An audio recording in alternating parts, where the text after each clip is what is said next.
Bonjour à vous, j'espère que vous allez bien. Là, je fais une vidéo très rapidement parce que j'ai entendu quelque chose de mon courtier hypothécaire qui est très important. Vous vous rappelez sur l'interdiction des étrangers d'acheter de biens immobiliers au Canada jusqu'en 2027. D'ailleurs, j'ai fait une vidéo qui apparaît juste ici. N'hésitez pas à la consulter et à vous mettre à la page. Eh bien, j'ai appris que finalement, il y a des exceptions qui peuvent passer aussi facilement. Je m'explique. J'ai eu un peu la puce à l'oreille quand j'ai parlé avec un de mes abonnés, il y a à peu près 6 mois, qui m'a dit que finalement, il y a des Français ou il y a d'autres personnes qui arrivaient à acheter malgré l'interdiction, sans motif valable. Et déjà, ça m'avait mis la puce à l'oreille, je suis parti voir leur vidéo et j'avais trouvé ça très intéressant.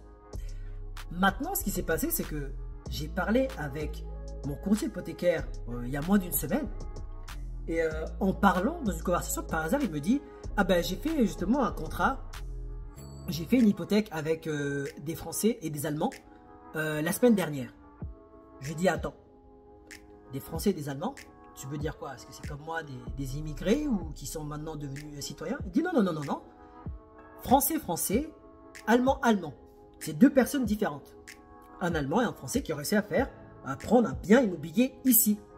Et pas dans plus de 3-4 logements, c'est simplement des maisons. » Je me suis dit « Mais attends, je ne comprends pas. Pourtant, il y a une loi qui dit qu'il y a une interdiction des étrangers d'acheter au Canada. » Et il dit « Oui, Julio, je suis au courant, mais c'est passé. » Et là, je lui ai demandé « Mais comment ça se fait ?» Et c'est là qu'il m'a fait découvrir tout ce qui se passait depuis un certain temps. Eh bien, figurez-vous qu'il m'a dit que qu'est-ce qui fait que ça passe? Eh bien, ça dépend des personnes qui sont en face de toi.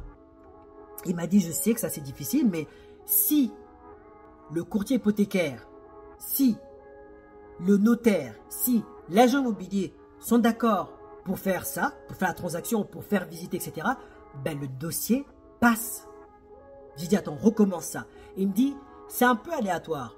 Moi, par exemple, si moi, en tant que courtier hypothécaire, si une personne en France, en Allemagne, dans un pays, est intéressé, il me contacte, moi je sais que j'ai pas de souci avec ça. Maintenant, s'il trouve un agent immobilier qui accepte de lui faire les visites, malgré que c'est un étranger, malgré la contrainte, et qu'il trouve un bien ensemble et qu'il me l'envoie, moi je le laisse passer. Maintenant, si moi en tant que courtier hypothécaire, je trouve un taux, etc., et qu'on envoie au notaire ou à l'avocat, ou au notaire, si le notaire laisse passer, eh ben l'achat il est fait. Évidemment, moi il me dit, par expérience, j'ai vu que par exemple, sur 4 transactions, par exemple, de ce cas-là, 4 transactions, 2 ont été refusées, 2 ont été acceptées. Donc, c'est possible que ce soit refusé parce que le notaire ou le courtier hypothécaire va dire, moi, il y a l'interdiction, donc je ne le fais pas. Mais comme c'est possible que ça passe. Et il m'a dit ça. Donc, est-ce que vous étiez au courant de cela? Si oui, faites-le moi savoir.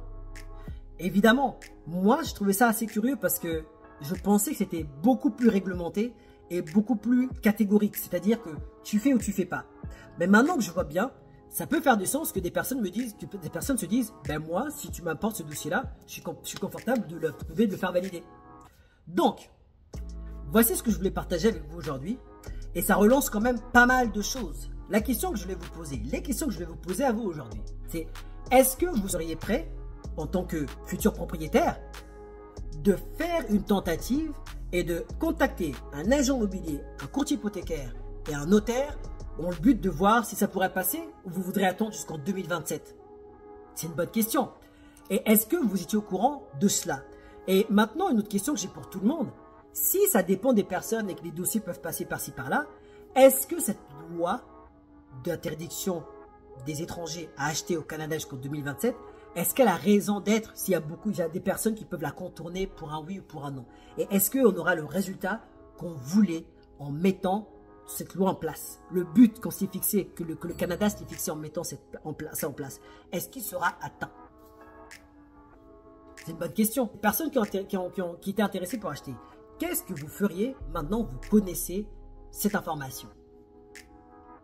Est-ce que vous auriez peur des représailles ou autre? Est-ce que vous dites que finalement, si jamais je tente, il n'y a pas mort d'homme? Faites-moi savoir dans les commentaires.